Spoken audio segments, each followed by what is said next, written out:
Il y a le club des cardiologues du sport, qui sont des cardiologues qui s'intéressent plus spécifiquement à l'activité physique, qui ont édicté un certain nombre de règles. En l'occurrence, il y en a 10. On va les passer en vue avec vous. Dr Guez, vous allez nous dire ce que vous en pensez. Il n'y a pas de surprise, parce que dans votre livre, si ce n'est que c'est l'inverse, puisque vous avez retourné tout, mais on va les lire. Si on arrive à les lire, on va les lire en tout cas.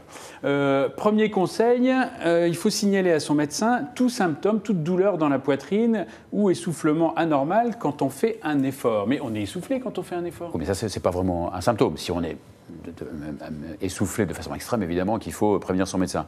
Mais d'une manière générale, tout symptôme qui survient à l'effort doit alerter, doit faire consulter un médecin. Une palpitation qui survient à l'effort, une petite gêne thoracique, une oppression, etc., il faut consulter. Très important. Voilà, c'est très bien. Vous avez pris d'ailleurs le deuxième et troisième conseil. Tout ce qui arrive d'anormal pendant l'effort, après l'effort, que ce soit des douleurs, des malaises, on s'arrête d'ailleurs si on est pendant l'effort. Bien sûr, il ne faut jamais forcer une douleur, jamais forcer un essoufflement. Parce que parfois les sportifs ont cette tendance à vouloir pousser un petit peu. Ça résiste aujourd'hui, je pousse un peu. Ça, c'est une erreur. C'est une grosse erreur. D'accord. Et à dire si ça fait mal, ça travaille. Ça doit faire mal. Non, le sport, justement, il faut à la fois, je me retrouve très souvent dans cette situation de renvoyer vers le cardiologue, une douleur doit alerter, que ce soit sur au niveau d'un genou, mais dans la poitrine, au niveau du thorax, ou que ce soit aux épaules, ça doit alerter et faire consulter. Alors, conseil suivant, conseil 4, 5 et 6. Le 4, on en a déjà parlé, puisqu'il s'agit de l'importance de l'échauffement et de la récupération. Le 6, c'est l'hydratation. Le 5, c'est l'hydratation, pardon, et le 6, c'est la chaleur. Un mot quand même sur l'hydratation, parce que beaucoup de sportifs, effectivement, nous disent, bon, je ne veux pas boire de l'eau, mais j'ai pris des boissons énergisantes, par exemple. Donc, ça suffit pour faire l'effort ? Alors, les gens confondent souvent les boissons énergisantes et les boissons énergétiques, parce que vous avez écrit un bouquin sur l'alimentation, donc erreur fatale, autant les boissons énergétiques peuvent être bonnes pour... Par exemple, c'est quoi les types de boissons énergétiques? C'est les boissons avec de la caféine. Énergétique, c'est les Red Bull et compagnie. Non, les boissons énergisantes, c'est les boissons qui contiennent, comme sans faire de pub, le Red Bull, qui contient de la taurine, de la caféine, etc. Voilà, exactement. Et qui peuvent être très, très, très embêtantes pendant l'effort. D'accord. Donc on prend les boissons énergétiques qui peuvent, bien sûr, qui non pas contiennent quoi, du sucre, du sodium, des choses comme ça? Je crois que c'est surtout le sucre et le sodium. Alors le sucre, il ne faut pas hésiter effectivement à boire un tout petit peu sucré, 1 gramme par litre, ce n'est pas trop. Le sodium, on peut aller un petit peu vers le sodium pour ne pas trop se déshydrater. Après ça, toutes les autres boissons énergétiques, énergisantes, n'apporte pas un bénéfice réel, sauf surentraînement, sauf grosse période de 6 mois où il peut y avoir des carences. Il est rare qu'on soit obligé. Alors ceci étant, c'est vrai que là encore, psychologiquement, ça peut aider beaucoup de boire une boisson. Et les enfants peuvent boire ces boissons? Je ne parle pas de celle à la caféine, je parle des autres. Personnellement, je ne vois pas d'indication. Rarement.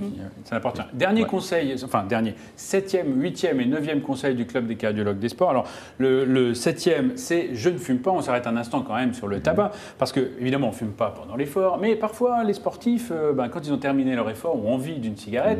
Ça, c'est pas une bonne idée. Et même avant d'ailleurs l'effort, c'est pas non plus une bonne idée. Expliquez-nous un peu pourquoi. Jamais fumé juste avant un effort, jamais fumé juste après. Pourquoi? Parce que la cigarette contracte les vaisseaux, les artères et les petits vaisseaux.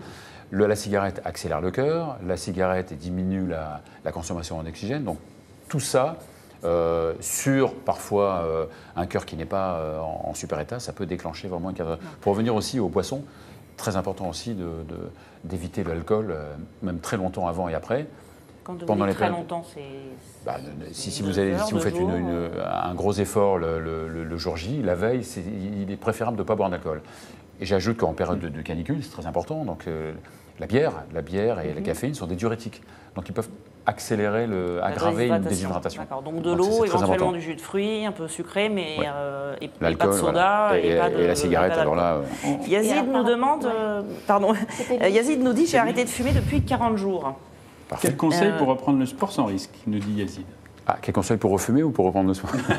Pour reprendre le sport. Pour reprendre le sport. La chance du fumeur, c'est qu'à la minute où le fumeur arrête de fumer, les lésions arrêtent d'évoluer. C'est vraiment une chance, pas toujours méritée, parce que l'ancien fumeur, c'est toujours plus intolérant de tous, qui ne supporte pas la cigarette et la fumée des autres. Tout le monde, vous arrêtez de fumer, vous avez un bénéfice immédiat. Voilà, pour les poumons, c'est un petit peu plus lent, mais pour le cœur et les vaisseaux, à la minute où vous arrêtez, les lésions arrêtent d'évoluer. Donc ça va très très vite. Si vous arrêtez de fumer, 1 an après, vous rejoignez presque le risque cardiovasculaire d'une personne qui n'a jamais fumé. Donc ça va très très vite. Donc, il y a toujours un bénéfice à arrêter de fumer, et quel que soit l'âge.